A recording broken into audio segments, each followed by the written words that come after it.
Olá, seja bem-vindo ao canal Chave de Leitura. No vídeo de hoje a gente vai falar do projeto de leitura do ano que vem. Estou muito animada, tá? A gente vai ter coisas parecidas e a gente vai ter algumas mudanças. Qual é a coisa parecida? A primeira delas é que a gente vai manter aí as indicações da Helena Ferrante, né? A gente aqui no canal conseguiu reunir as taradas da Ferrante, né? Então as fãs, as Ferranters Lookers, e a gente vai continuar lendo indicações da Ferrante, só que dessa vez a lista vai ser bem diferente de como ela foi nos outros anos, né? Quando a gente fez o Ferrante Indica ano 1, a gente seguiu as indicações de autoras e títulos, porque nem todos os títulos estavam traduzidos aqui no Brasil, das indicações que a autora fez para aquele site de vendas de livro britânico chamado Bookshop.org. E ele ficou sendo para nós, assim, o norte, né? A Ferrante ali indicou autoras dos séculos 20 e 21. Então, quando a gente fez o Ferrante Indica no 2, a gente procurou manter a lógica que a orientou para essa lista, né? Então, quando a gente fez o Ferrante Indica ano 2, a gente começou a incluir livros que a Ferrante teria indicado em outros lugares, né? Outros textos de não ficção, nos livros de ficção mesmo, nos textos presentes no Franto Malha, textos que ela escreveu no jornal, né? A Ferrante escreveu algumas colunas. Alguns desses textos estão reunidos em coletâneas, né, nem todas traduzidas. A gente está aí com uma pronta para sair, um livro dela de não ficção, que vai sair com o título de As Margens e o Ditado, traduzido pela Milena, que é apoiadora aqui do canal, é pesquisadora da Ferrante. A Milena e a Tati, de quem eu sempre falo muito aqui, que é pesquisadora da Ferrante também, né, psicanalista, elas ajudaram a gente, eu e as outras apoiadoras, a montar essa lista, porque no meu grupinho só tem leitoras contumazes da Helena Ferrante, tá? Então a gente se reuniu lá no grupo, foi muito engraçado esse dia, inclusive, pra votar, pra defender nossos títulos, o que a gente queria ler, o que a gente não queria. E a gente fez uma lista um bocado diferente das outras duas. Por quê? Porque dessa vez a gente decidiu incluir os homens, então os autores que a Helena Ferrante comenta, e livros de várias épocas. Então tem livros aqui de tempos remotos, tá? A gente vai ter livro da antiguidade nessa lista, então a lista tá bem mais, vamos dizer assim, heterogênea do que das outras vezes. Já deixo aqui meu imenso agradecimento às apoiadoras que me ajudaram, que opinaram, que defenderam arduamente seus livros, tá? Dessa vez, o nosso clubinho de apoiadores, né, que é o clube de leitura com os apoiadores que fazem o apoio aqui do canal a partir de R$15, ele vai seguir o Projeto Ferrante Indica, ano 3, ele vai seguir, com exceção de 2 meses em que vai ser diferente, porque vão ter 2 meses em que, num dos meses, eu vou ler um livro que tá esgotado, e aí eu não quero prejudicar a galera que faz aqui o projeto aberto, tá? E um livro que já tá resenhado no canal. Então, esse livro é um livro que é muito importante para quem é fã da Ferrante. A gente queria muito debatê-lo no grupo, no nosso clube, né? Então ele vai participar do clube, mas ele não vai estar na lista aberta aqui, mas vai ter um outro livro aí bem interessante na lista aberta. Eu tô muito apaixonada por essa lista que a gente montou, porque tem muito livro aqui que eu queria ler há muito tempo, tem muito autor que eu amo, tem muito autor que eu queria muito conhecer, conheço pouco e queria muito conhecer, e que são meio difíceis, então que vai ser bom, assim, a gente conhecer conjuntamente. Então eu tô muito animada, porque não só vou ter a companhia de vocês, que me acompanham aqui no canal, mas também das apoiadoras e apoiadores que participam lá no clubinho, fazendo a nossa discussão todo penúltimo domingo do mês. Vamos manter aí essa data do nosso encontrinho nos penúltimos domingos do mês, tá? Vou começar a apresentar essa lista que tá, ó, maravilha. Em janeiro a gente vai ler a autobiografia de Alice B. Toklas, então a gente já vai ter aí uma autora modernista, com um estilo bastante peculiar. A Ferrante fala desse livro no último livro dela, que é o In the Margins, pelo menos que eu me lembre, pode ser que ela tenha falado em outros lugares, tá? Mas ela fala lá. E essa autobiografia, ela tem uma peculiaridade, que a Gertrude Stein, que era uma autora norte-americana, ela decide fazer uma autobiografia da companheira dela, que é a Alice B. Toklas, né? Então ela tinha essa companheira, que viveu com ela há muitos anos. Mas na real, a Gertrude Stein vai falar de si mesma. Por isso que tem esse nome estranho, né? Ela é a autobiografia da mulher dela, mas na real é pra ela falar da vida dela mesmo. A Gertrude Stein tá associada a esse estilo, um estilo mais experimental, que tem muita colocalidade, tá? É uma autora que eu vou ler pela primeira vez, eu nunca li, eu leio muito sobre ela, mas o texto dela eu ainda não li. Tô curiosa, eu acho que é um bom livro pra discutir em clube de leitura, porque ele tem tudo pra ter suas estranhezas, e eu tô muito interessada no universo aqui que ela vai narrar, né? Porque a Gertrude Stein, ela foi uma dessas autoras norte-americanas que viveu em Paris no início do século XX, ali, década de 20, e ela recebia na casa dela um sem número de artistas famosérrimos, né? Ela era amiga do Hemingway, do Fitzgerald, do James Joyce, do Ezra Pound, do Picasso, do Matisse, né? Então tem tudo pra gente conhecer muito sobre esse período ali muito de perto, né? Dessa efervescência cultural e artística muito de perto. E tô muito interessada também porque eu sei que nesse livro ela vai falar um pouco do envolvimento dela e da Alice na Primeira Guerra Mundial, né? Como que elas se ocuparam e como que elas contribuíram de algum modo, sendo mulheres no início do século XX aí se envolvendo num tema bastante político, né? Fiquei bastante interessada, acho que tem tudo pra ser. A gente vai começar o ano aí já com algo bastante intrigante. Depois a gente vai ler a queridinha Chimamanda. Em fevereiro a gente vai ler a Americaná. Essa foi a porta de entrada da literatura da Chimamanda pra mim. Comecei a ler Chimamanda com esse livro, que é um dos últimos, né, que ela escreveu. Na verdade, se eu não me engano, é o terceiro romance dela, né? Ela escreve primeiro, acho que Meu Sou Amarelo, depois Hibisco Roxo, se eu não tô enganada, que são romances maravilhosos. Eu gostei muito desse romance, tô muito curiosa pra saber como que vai ser nessa releitura. Aqui a gente vai ter um ambiente, um contexto um pouco diferentes, porque o Meio Sol e o Hibisco Roxo se passam na Nigéria, que é o país da Chimamanda, e aqui a gente vai ter uma personagem nigeriana que vai para os Estados Unidos, né? Então lá esse livro ele é em grande medida sobre a experiência de você ser uma africana nos Estados Unidos, né? E como é diferente, você é percebido e a sua vida, suas percepções são diferentes também quando você é um africano nos Estados Unidos, quando você não é um afro-americano, né? Então é quase como se fosse um jeito diferente de ser negro. O próprio reconhecimento de si como negro num país que é muito racista, né? Que era uma experiência diferente do país de onde ela tinha vindo, né? Eu amo o texto da Chimamanda, acho que ela faz análises sociais, ela faz descrições de sociedade que são muito complexas e sofisticadas, então tô muitíssimo animada para fazer essa releitura. Em março a gente vai ter uma dessas leituras que vai divergir com o clube, mas vai ser o mesmo escritor. A gente vai ler o Samuel Beckett, autor irlandês, que a Ferrante indica um livro dele específico, que é O Inominável, que eu por acaso tenho aqui, mas esse livro tá esgotado, tá? Você só encontra esse sebo, ele é meio carinho. Esse livro é o terceiro volume de uma trilogia do pós-guerra que o Beckett escreveu em francês. Apesar dele ser irlandês, ele tava morando na França e escreveu essa trilogia em francês. A gente, no projeto aqui aberto para todo mundo poder participar, vai ler o primeiro volume da trilogia, que é o Molloy. Tá? O Molloy está disponível, ele foi publicado, se não me engano, pela editora Biblioteca Azul, tem e-book, então a gente, aqui no projeto aberto com todo mundo, a gente vai ler um livro que está disponível, que é o primeiro volume da trilogia. No clubinho, a gente vai ler, então, O Inominável, porque eu já tinha um livro, algumas apoiadoras já tinham um livro, eu fiz um curso sobre o Beckett, então eu tenho aquele famoso PDF de estudante para quem quiser participar do clube. É o ideal? Não é o ideal, gente. O ideal, claro, é sempre apoiar as editoras, comprar os livros. O problema é que o livro está esgotado e nós somos as taradas da Ferrante. A gente quer ler tudo que a Ferrante indicou e o que ela indicou mesmo foi esse aqui. Já vou logo avisando que o Beckett é um autor que eu tô muito animada para ler coletivamente, porque ele é um autor difícil também, é um autor modernista, desafiador, que tematiza muito a questão da incomunicabilidade, dos limites do dizível, dos limites da originalidade na criação.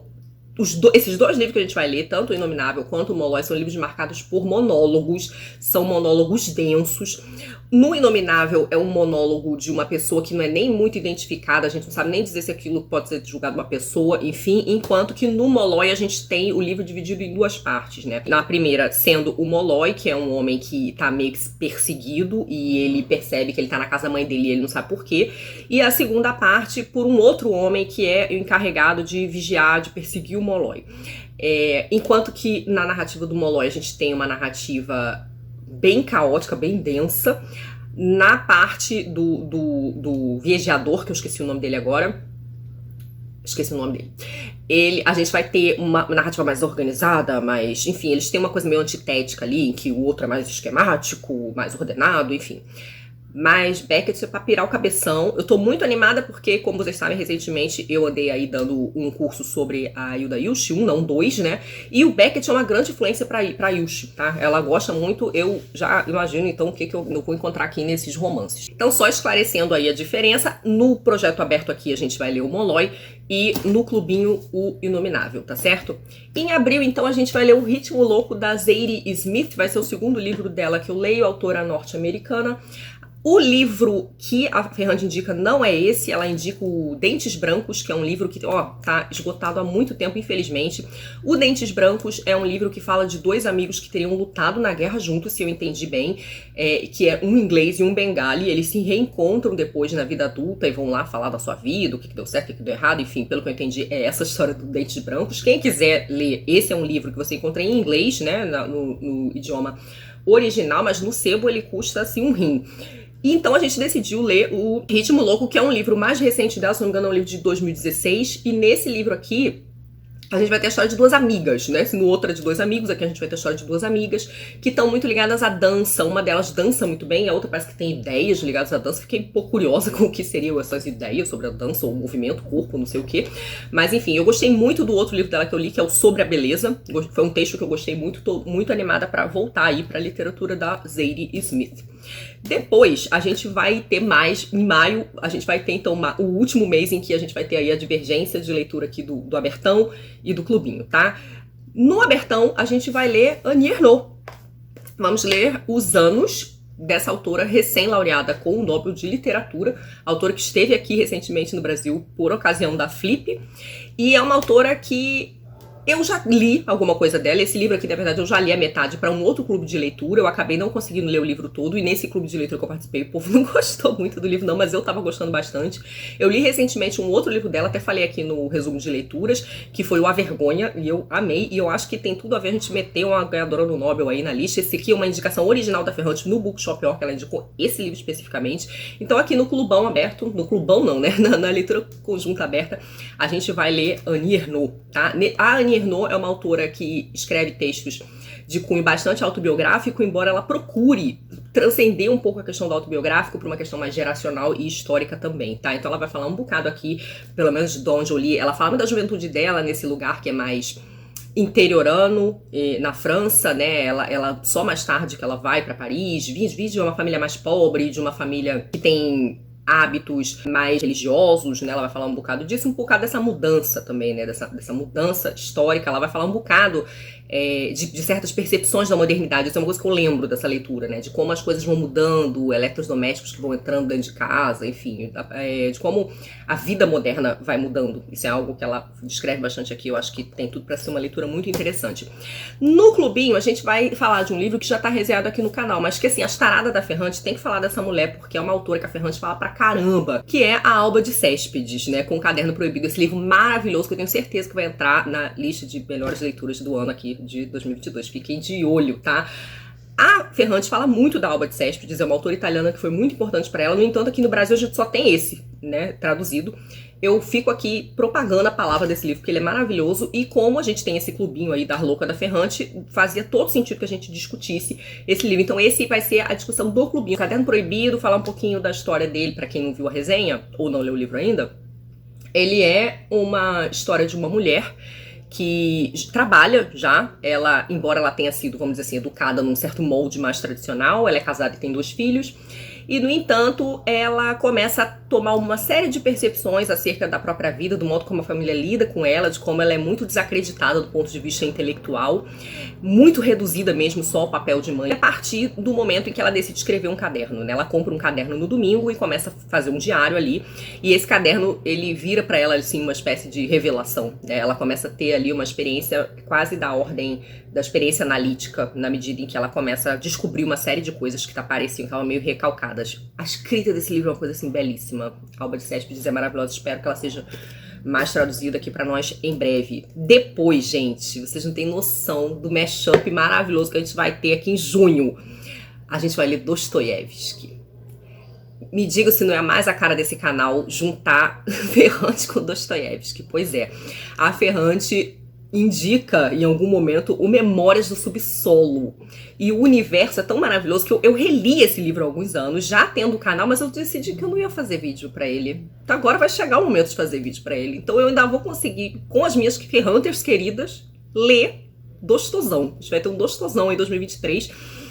Não estou mostrando o livro aqui porque sumiu minha edição, não sei o que aconteceu com ela, procurei ontem que não é louca, não achei, então vou deixar aqui a capa. A gente tem várias edições do Memórias do Subsolo, tem notas do Subsolo, inclusive com outros títulos, tá? Tem LPM, ele tá no Kindle Unlimited, tem Penguin, tem Editora 34, difícil não vai ser não de achar. Livro divisor de águas na obra do Dostoiévski, um livro importantíssimo, que vai realmente mudar a cara da literatura dele, onde ele já traz ideias, pensamentos importantíssimos da sua visão de mundo, da sua filosofia. Acho que vai ser interessante demais discutir com as Ferrantas esse livro. Tô muito animada, assim. Mar minha cara, impossível, bom demais. Depois a gente ainda vai ler uma outra laureada do Nobel, que vai ser a Doris Lessing, vai ser a nossa autora de julho. A gente vai ler O Amor de Novo, embora não tenha sido esse o livro que ela indicou, tá? Essa aqui é aquela edição da companhia, bem dos ganhadores do Nobel mesmo, tem essa coleção. O livro que a Ferrante indica da Doris Lessing chama O Quinto Filho. Ele tá esgotado, você encontra em sebo. Eu até comprei ontem, mas aí não chegou, não deu tempo de mostrar. Mas a gente não incluiu ele no projeto porque a gente não sabe a quantidade que tem desse livro no sebo, tá? Ele é um livro mais fino do que esse aqui. E é um livro que vai falar de um casal que queria viver uma vida assim super tradicional do ponto de vista da constituição da família. Viviam numa casa vitoriana, só que parece que a partir do quinto filho que eles têm, tudo começa a degringolar, a gravidez é difícil, a criança é difícil, eles começam a ter muitos desafios. O livro que a gente vai ler tem uma sinopse que me encantou profundamente. Esse aqui, então, a gente manteve a escritora, mas não o título, por causa dessa dificuldade, o livro está esgotado. Aqui a gente vai ter a história, esse é um livro de maturidade da Doris Lessing, que é uma autora britânica, né? Ela, na verdade, nasceu no Irã, mas ela é filha de ingleses e ela, a partir dos 6 anos, passa a viver na Inglaterra. E ela vai contar aqui a história de uma protagonista que se apaixona depois dos 65 anos, quando parece que ela já estava há uns 20 anos viúva. Então é uma paixão na terceira idade. Eu adorei já esse tema, né, que eu adoro, vocês sabem que eu adoro personagens idosos. Eu tô muito animada, porque eu vi que esse livro ele tem um quê de incursões meio filosóficas, psicológicas, enfim, parece que é um livro bem denso mesmo. Então eu tô muito animada, tá? Mas se eu conseguir ler O Quinto Filho, que é um livro fininho, eu faço resenha aqui pra vocês, que não chegou ainda. O livro de agosto também, gente, tô explodindo de emoção, porque é uma das minhas autoras favoritas. E por quê? Porque eu consegui meter poesia nesse projeto. Ferrante fala muito da Emily Dickinson, então a gente vai ler o Não Sou Ninguém, que é esse livrinho dela com tradução do Augusto de Campos. Eu sempre confundo Augusto com Haroldo, tá? Mas a tradução do Augusto de Campos. A minha edição é um pouco mais antiga. Esse livro agora ele tá saindo numa capa, se não me engano, mais rosa, tá? Depois eu vou até conferir se tem os mesmos poemas, né? Vou pedir pra alguém que tem a edição mais nova me mostrar o sumário. Mas de todo modo, eu tenho uma obra completa que saiu recentemente da Dickinson. Só que, como é uma obra mais cara, são 2 volumes imensos, a gente pegou esse voluminho aqui menor para facilitar a nossa vida do ponto de vista da discussão, mas assim, já digo que é uma poeta que eu amo muito, tô muito animada de falar de poesia, tô muito animada de falar da Dickinson e de poder dar essa enriquecida no projeto com um outro tipo de texto, né?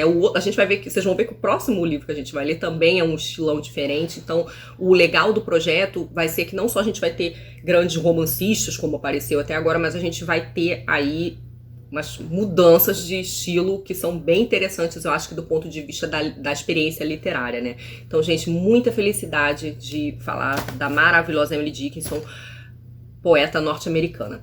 Depois, em setembro, mês do meu aniversário, a gente vai ler Virginia. Virginia Woolf, uma das minhas autoras favoritas também. Nossa, esse projeto, gente, veja a hora de chegar em 2023, estou muito animada.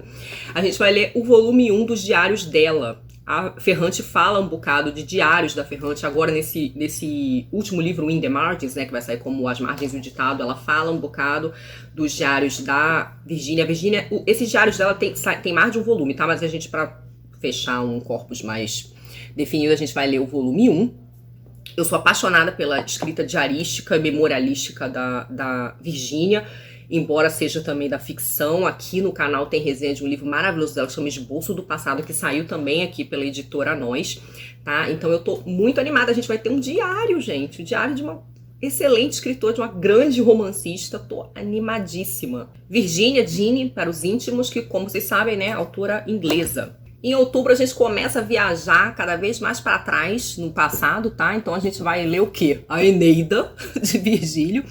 A Ferrante estudou letras clássicas, então ela fala um bocado de obras clássicas e ela fala um bocado da Eneida, né? Sendo ela italiana, ela fala um bocado desse que é o poema épico de mito de fundação de Roma. Né? Então a gente aqui vai ter a história do Enéas, que seria um troiano que consegue fugir e que vai em direção à Península Itálica, onde ele vai lá fundar, né? Enfim, miticamente. Esse poema épico que o Virgílio escreve para atender um desejo do imperador, que queria um poema épico do porte dos poemas homéricos, né? E aqui na Eneida a gente tem uma forte influência dos poemas homéricos. A primeira metade da Eneida é muito parecida com a Odisseia e a segunda parte da Eneida é muito parecida com a Ilíada, embora a Eneida seja literariamente mais trabalhada, né? Aquela coisa de uma certa espontaneidade oral que existe nos textos homéricos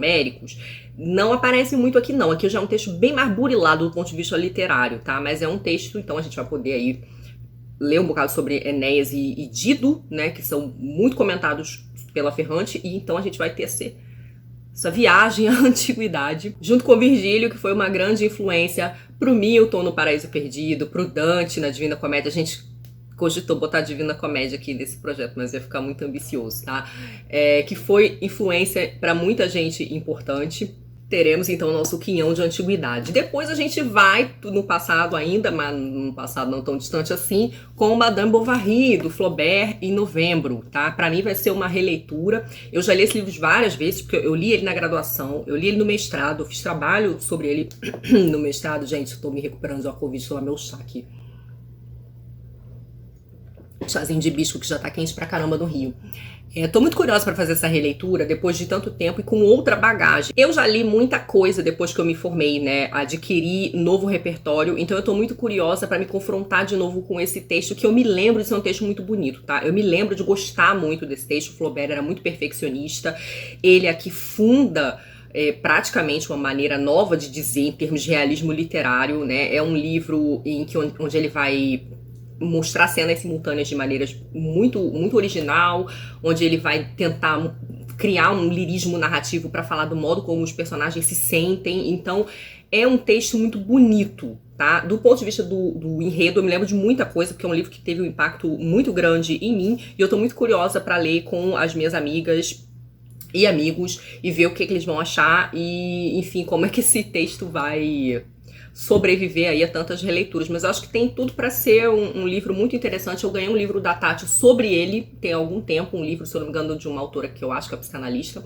Então também tô curiosa para fazer essa leitura aí comparada, ler o livro e depois ler esse livro teórico. Mas é um classicão aí, né, o livro mais famoso do Flaubert, um livro muito importante, eu acho, para quem tem interesse em pensar os modos de fazer realismo literário, né? Porque aqui ele vai levar a narrativa para um outro caminho, né? A gente sabe que o Flaubert foi julgado por causa desse livro, né? Na época que Flaubert escrevia, havia uma preocupação dos narradores, se você pegar o Stendhal, por exemplo, em mostrar a separação entre o narrador, o escritor e o personagem, para que isso não ficasse misturado, e aqui o Flaubert não vai fazer mistura nenhuma, então houve essa conclamação de que ele julgasse os personagens, né? Julgasse a Emma Bovary, e ele não quis julgar, né? Então ele falou, não, eu não vou julgar, né? Então é uma postura diferente desse narrador que não vai dizer pro leitor que ele tem que condenar ou não o personagem. Isso é o leitor que decide, ele não vai dizer, apontar isso aqui tá certo, isso aqui tá errado, eu sou o narrador, só tô mostrando, ele não vai fazer isso, tá? Então isso acho que do ponto de vista da história da literatura ele tem esse ponto aí que é bastante interessante. E Flaubert era francês, né? Quem, como eu estudo a literatura brasileira, acaba lendo muito a literatura francesa, né? A literatura brasileira e portuguesa, elas seguiram muitas escolas da literatura francesa, né? Então, o realismo, o naturalismo, o simbolismo, né? Modernismo. Então, principalmente ali no realismo, naturalismo, simbolismo, né? Há muito diálogo entre essas escolas literárias, né? Então, a gente é muito comum quando a gente estuda a literatura brasileira que estude a portuguesa e a francesa, né? Então, por isso que Flaubert esteve tão presente aí, assim como outros franceses na minha formação. Em dezembro, então, a gente termina com uma autora dinamarquesa que eu nunca li, que é a Karen Blixen. A gente vai ler A Fazenda Africana, que é um livro citado pela Ferrante. Ferrante cita especificamente esse livro mesmo. E a Karen Blixen, aqui, ela faz uma espécie de romance autobiográfico. É quase um diário de memórias dela, que ela vai fazer aqui, de um período que ela passou de 17 anos no Quênia. Ela era uma baronesa, ela viveu no Quênia, e parece que ela teve ali uma experiência de identificação, de encontrar uma espécie de lar mesmo. Embora, gente, vamos deixar aqui claro que Karen Blixen era uma mulher do início do século XX. Esse livro, se não me engano, foi publicado em 1935, e ela tem uma visão, assim, colonialista bem aderente, vamos dizer assim, à lógica colonialista, tá? Eu não li o livro, isso é o que eu fui pra fazer essa pesquisa, pra apresentar os livros pra vocês, eu fui pesquisar especialmente os livros que eu não tinha lido ainda, né? Então eu acho que esse livro ele pode causar algum ruído, só pra gente não ir com excesso de idealização. Mas também eu acho que é sempre importante a gente ter alguma generosidade em relação aos escritores, né? Pensar que eles eram pessoas de determinados tempos e talvez tivessem suas limitações, e que de todo modo é a experiência de uma mulher, aqui uma mulher falando da sua experiência de deslocamento no mundo, uma dinamarquesa que vai se confrontar com um país africano, e que parece que com alguma abertura, visto que parece que ela tem um interesse nas pessoas lá no local e nos locais, né? Então eu tô muito interessada. Eu conheço muita gente que gosta da Karen Blixen, que gosta dos textos dela. As minhas amigas Denise, Lua e Gláucia, elas tinham um fórum onde elas faziam leitura conjunta, e se eu não tô enganada, elas leram esse livro, e eu me lembro delas terem, eu não lembro se elas leram esse livro especificamente, mas elas leram Karen Blixen, com certeza, porque a Karen Blixen também tem a Festa de Babette, tem outros livros, né, mas me parece que elas gostaram, elas gostam muito da autora, então eu tô muito animada, porque eu confio nas minhas amigas, elas têm um gosto literário parecido com o meu, e eu acho que tem tudo pra ser uma ótima leitura também, e aí uma autora dinamarquesa, né, que também não é uma coisa que a gente lê todo dia, toda hora. E com a Karen, então, eu vou ter aqui 3 autores que eu vou ler pela primeira vez, né? Que serão a Karen, a Doris Lessing, que eu nunca li, e a Gertrude Stein. Então a gente vai ter da minha parte, vou estar conhecendo pela primeira vez aí essas 3 escritoras. Então é isso, gente. Essa é a listinha maravilhosa do Ferrante Indica ano 3, que vai ser muito difícil levantar, porque você tá uma pilha gigante. Enfim, é isso aí. Me digam aí o que vocês acharam. Espero que vocês estejam tão animados quanto eu estou e que vocês me acompanhem. O Projeto Ferrante Indica 2 vai acabar esse mês agora, né? Com o Assassino Cego da Margaret Atwood, que eu tô olhando, tô gostando muito. É um livro cheio de enigmas ainda, assim, ele tem uns mistérios, né, ainda não cheguei no final, não sei o que vai acontecer, tem umas coisas lá que eu ainda não descobri, mas enfim, em breve a gente vai ter a resenha, vai ter o clube de leitura no próximo domingo, 18, eu tô gravando hoje, é que dia, gente? Hoje é 14, dia de jogo da Copa, inclusive. Então em breve vai ter clube e logo em seguida, se eu não me engano, no meio do Natal vai sair o vídeo com a resenha do Assassino Cego. Mas é isso, vocês já ficam aí informados, aproveitem os amigos ocultos da vida, 13º aí, pra começar a comprar. Ai, nosso livrinho dá pra fazer um alterolivrismo aqui com esse pilhão, hein? É isso, gente. Muito obrigada pela companhia. Muito animada que a gente tem aí um próximo ano incrível. Ainda vai ter vídeo aí até o fim do ano, mas já tô desejando pra vocês boas festas, boas leituras, boas expectativas de leitura aí pro ano que vem. E se alguém já tiver lido, quiser deixar aí um pitaco sem spoiler nos comentários, a gente aceita também. Um beijo grande em todos vocês. Tchau.